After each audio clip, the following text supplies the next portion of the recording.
Okay, so I'm in Maya. I have a new project. I'm gonna go File, Project Window. I'm gonna click New. Pick a good folder for my project, such as my desktop. I'm gonna give it a name, and then I hit Accept, and I'm good to go. I can go File, Save Scene As, just to test. Whenever I do that, I should see that it's automatically putting it into my project in the Scenes folder. And I'll give it a name. I'm going to make a model, such as a cube. I'll blow it up. I'll open up the texture editor window.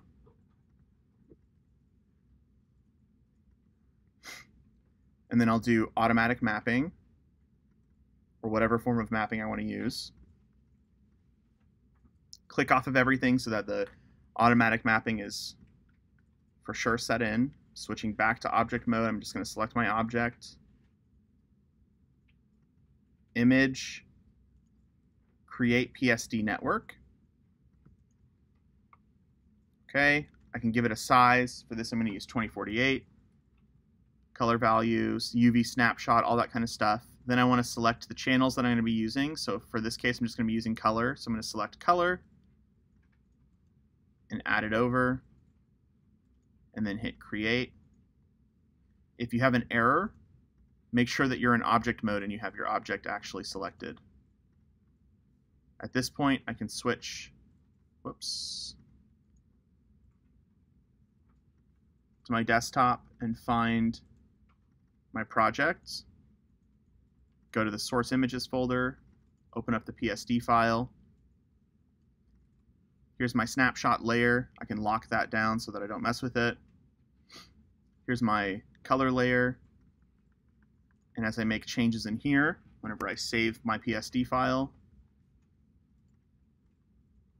my changes will appear on my model. The easiest way, if you're not seeing your changes, make sure that you have hardware texturing on, which is under shading, hardware texturing,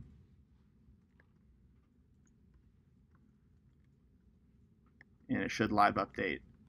If you make a change and it doesn't update, so for instance, if I add some lines here and I save it and it doesn't automatically update, you can always go Image, Update PSD Network, and then it should update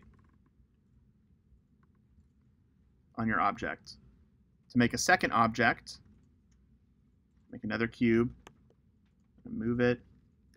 It's going to share a texture because it's using the same material as the first object, so I'm going to right click, assign a new material.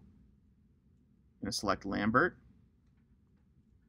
So it just made a new Lambert material. If I wanted to, I could give it a name at this point, but all I need to do is do the same process. So I'm going to automatically map it, open up my texture editor, go back to object mode, image, create PSD network, make sure it has a good name, like it's using a different name, add the color, hit create, and we're good.